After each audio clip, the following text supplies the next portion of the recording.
نحمده ونصلي ونسلم على رسوله الكريم أما بعد فأعوذ بالله من الشيطان الرجيم بسم الله الرحمن الرحيم قال الله تبارك وتعالى في القرآن المجيد أجيب دعوة الداعي إذا دعان صدق الله مولانا العظيم ولا صل وسلم دائما أبدا على حبيبك خير الخلق كلهم رب تعالیٰ کا بھی پایا لطف و کرم و احسان عظیم ہے کہ جس نے ہمیں اس درس حدیث کی بابرکت محفل میں اکٹھے ہونے کی توفیق عطا فرمائی اور سب سے بڑھ کر یہ کہ ہمیں دولت ایمان سے بہرامند فرمایا۔ آج ہمارا موضوع گفتگو بندہ مومن کا دعا کرنا، چاہے وہ دعا جو ہے وہ اپنے لیے کرے یا جو زندہ لوگ ہیں ان کے لیے کرے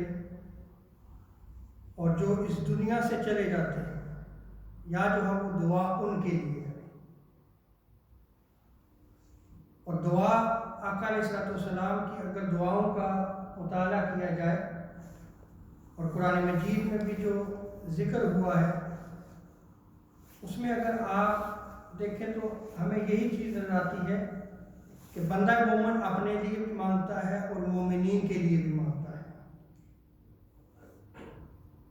ہر بندہ مومن کو زندگی میں بھی ہدایت کی ضرورت ہوتی ہے، آخرت میں بھی جو ہے اس کو کامیابی اور کامرانی کی ضرورت ہوتی ہے۔ تو اگر بندہ مومن کی زندگی کو دیکھا جائے تو رب تعالیٰ سے وہ مانگتا رہتا ہے، وہ عطا کرنے والا ہے، یہ مانگتا رہتا ہے، اس کا دروازہ کبھی بھی بند نہیں ہوتا، وہ دینے والا ہے۔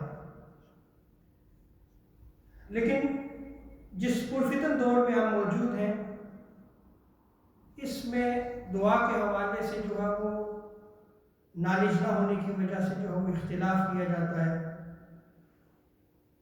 جیسے اگر کوئی زندہ ہے اس کی بخشش و مغفرت کے لیے اگر دعا کر دی جائے تو ہمیں حیرانگی ہوگی، ابھی ہم تو زندہ ہیں، ہمارے لیے دعا کی جا رہی ہے۔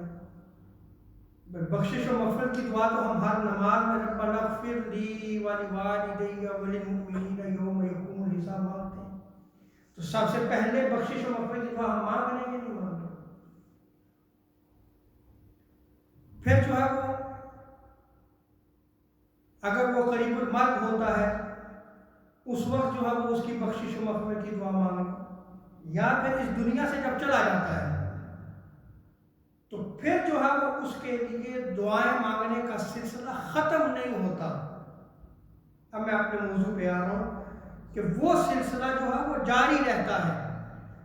جو دنیا میں موجود رہتے ہیں مومنین، جو زندہ لوگ ہیں، وہ جو اس دنیا سے چلے گئے ہیں، جو ہمارے مرحومین ہیں، ان کی بخشش و مغفرت کی وہ دعائیں کرتے رہتے ہیں۔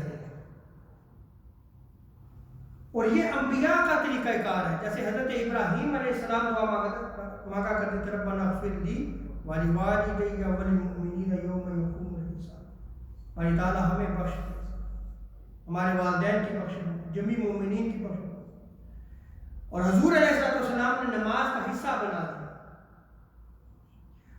اب چونکہ نالج نہ ہونے کی وجہ سے ہمارے ہاں جو ہے وہ اختلاف کی بیس یہیں پہ بن جاتی ہے کہ اس جگہ دعا مانگنی چاہیے، اس جگہ دعا نہیں مانگنی چاہیے، اس جگہ جو ہے وہ دعا مانگنا جو ہے وہ شرعن جائز ہے، اس جگہ جو ہے وہ شرعن ناجائز ہے۔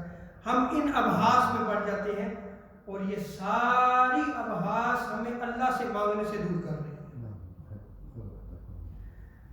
سب سے پہلے جو ہے وہ جو قرآن مجید کی آیت کریمہ سورہ بقرہ ورس 186 ہے، جس میں رب تعالیٰ شاہ فرماتا ہے کہ جب بھی تم مجھ سے مانگو گے میں تمہیں عطا کروں گا۔ اس کا دروازہ کھلا ہوا ہے، اس کا دروازہ کھلا ہوا ہے۔ لیکن جو اس دنیا سے چلا جاتا ہے اس کے لیے دعا کیا اہمیت رکھتی ہے، اس کو جو حضرت عبداللہ ابن عباس رضی اللہ تعالیٰ عنہما، امام طبرانی نے موجم الاوسط میں اس روایت کو نقل کیا، امام حسبی نے مجمع الزوائد میں، قال قال رسول اللہ صلی اللہ علیہ وسلم من میت فی قبرہ الا یشبہ الغریق المتوہب۔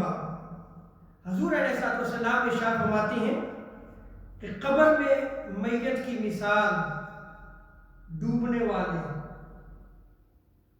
فریاد کرنے والے کی طرح ہے، آہو بکا کرتا رہتا ہے، وہ پکارتا رہتا ہے، ڈوبنے والے کی طرح مثال ہے۔ وہ فریاد یہ کرتا ہے کہ مجھے بچا لو۔ حضور مثال دے رہے ہیں اب جو قبر میں چلا گیا ہے، جو میت ہے، اس کی مثال اسی ڈوبنے والے کی طرح ہے۔ اب وہ کس طرح دیکھتا ہے؟ جو دنیا میں زندہ لوگ ہیں کہ اب میرا عمل ختم ہو چکا، اب میرا کوئی عمل نہیں رہ گیا، منقطع ہو گیا سلسلہ، اب تم اپنی دعاؤں میں جو ہے وہ ہمیں یاد رکھو۔ اور وہ انتظار کرتا رہتا ہے کہ ہے کوئی یاد کرنے والا جو اپنی نیک اور صالح دعاؤں میں ہمارے لیے بھی بخشش و مغفرت جو ہے وہ طلب کر۔ حضور علیہ الصلوۃ والسلام فرماتے ہیں ينتظر دعوة من اب وام او ولد او صدیق ثقہ۔ اللہ اکبر۔ حضور علیہ الصلوۃ والسلام فرماتے ہیں کہ وہ اپنے ماں باپ کی دعا کا منتظر رہتا ہے، وہ اپنے بھائی کی دعا کا منتظر رہتا ہے، یا اس کا ایسا پکا دوست جس کے ساتھ سچی یاری تھی اس کی دعا کا منتظر رہتا ہے کہ کوئی جو ہے وہ اپنی دعا میں مجھے یاد کرے۔ آقا علیہ الصلوۃ والسلام کا فرمان تو یہ ہے دعا کے حوالے سے، اور ہمارے ہاں جو ہے وہ اختلاف نوجوان نسل میں کیا کیا جاتا ہے کہ بھئی جنازے سے پہلے دعا نہ مانگے، بھئی جنازہ ہو گیا اس کے بعد دعا کی کیا ضرورت ہے، قبر میں دفنا دیا گیا اب دعا کی کیا ضرورت ہے، یا کچھ عرصہ بیتتا چلا جا رہا ہے بھئی اب دعا کی کیا ضرورت ہے۔ یہ سارے سوالات آپ سنتے رہتے ہیں، اور یہ سارے سوالات جو وہ ہماری نوجوان نسل اگر کر رہی ہے تو اسے سوچنا چاہیے کہ قرآن و حدیث میں کیا وہ چیز موجود ہے۔ قرآن و حدیث جو وہ ہمیں کیا رہنمائی کرتی ہے؟ کیا ہمارا یہ قول، ہمارا یہ کہنا قرآن و حدیث کے مخالف تو نہیں ہے؟ حضور علیہ السلام کے فرمان کے مخالف تو نہیں ہم چل رہے؟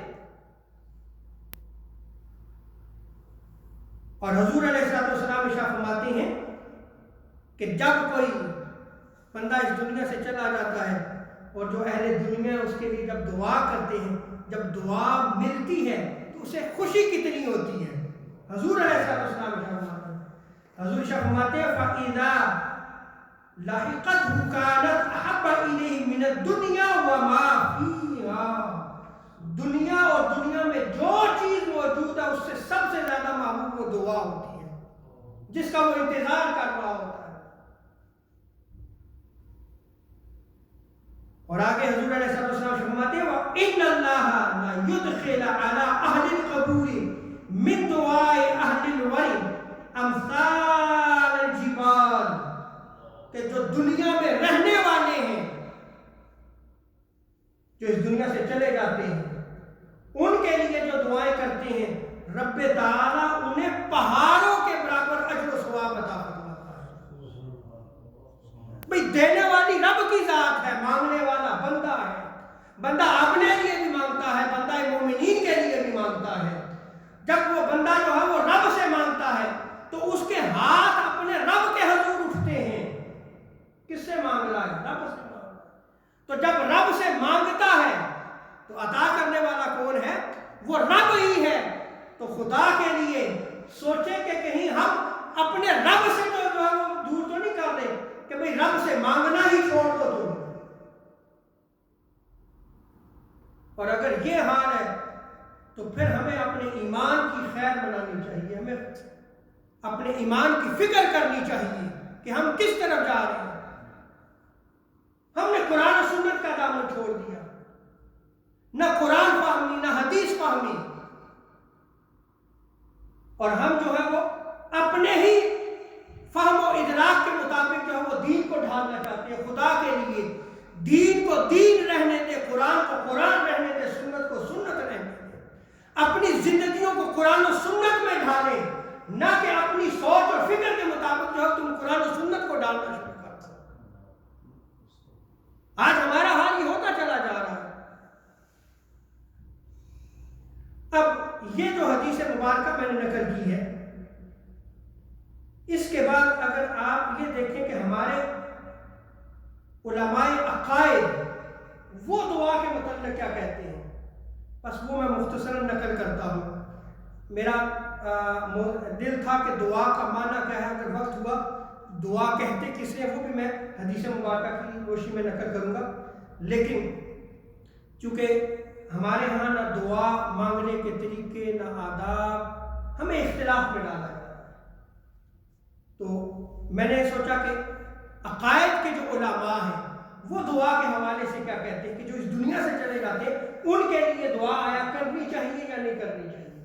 دیکھیں جیسے علماء حدیث میں ہیں وہ محدثین کہلائے، اور وہ علماء جنہوں نے قرآن میں درک حاصل کیا وہ مفسرین کہلائے، اور جنہوں نے عقائد پہ جو ہمارے بلیفز ہیں اس پہ کام کیا، علم العقائد مدون ہوا، وہ علماء عقائد کہلاتے ہیں، اور جنہوں نے فقہ کو مدون کیا وہ فقہاء کہلاتے ہیں۔ تو علماء عقائد جو ہے وہ ان کے ہاں جو اس دنیا سے چلا جاتا ہے، آیا ان کے لیے دعا کرنی چاہیے یا نہیں کرنی چاہیے، ان کے ہاں جو نقطہ نگاہ کیا ہے۔ امام ابو الحسن اشعری رحمۃ اللہ تعالی علیہ اس کو ابانہ عن اصول الدیانہ میں نقل کیا گیا ان کے قول۔ آپ فرماتے ہیں قال الامام ابو الحسن الاشعری ونرى الصدقة على موت المسلمين والدعاء لهم ونؤمن بأن الله ينفعهم بذلك۔ امام ابو الحسن اشعری رحمۃ اللہ تعالی علیہ فرماتے ہیں کہ ہماری رائے میں مسلمان مردوں کے لیے صدقہ کرنا اور ان کے لیے دعا کرنا جائز ہے۔ چونکہ میں صدقات میں نہیں بول رہا، وہ جو حدیث مبارکہ میں نے نقل کیا آگے صدقے کا بھی ذکر آتا ہے، لیکن چونکہ میرا موضوع دعا ہے تو میں نے اس حدیث کو جو ہے مکمل نہیں کیا۔ تو اب اس قول میں اگر آپ دیکھیں تو امام ابو الحسن اشعری رحمۃ اللہ تعالیٰ کیا فرماتے ہیں کہ دعا جو ہے وہ ان کو فائدہ دیتی ہے، دعا ان کو فائدہ دیتی ہے۔ قال الطحاوی فی العقیدہ الطحاویہ وفی دعاء الاحیاء وصدقاتهم منفعۃ للاموات۔ آپ فرماتے ہیں کہ جو لوگ اس دنیا سے رخصت ہو چکے ہیں، جو چلے گئے ہیں، ان کے لیے زندہ لوگوں کی دعائیں کرنا جائز ہے اور انہیں نفع دیتا ہے، ان کے لیے صدقات و خیرات کرنا جائز ہے اور انہیں جو ہے وہ نفع دیتا ہے۔ یہ ہمارے علماء عقائد ذکر کر رہے ہیں۔ وقال النصفی، امام نصفی جو ہے وہ فرماتے ہیں، اور اس کو امام عبداللہ الحرری نے المطالب میں جو ہے وہ نقل کیا ہے، وفی دعاء الاحیاء للاموات وصدقتهم عنهم نفع لهم۔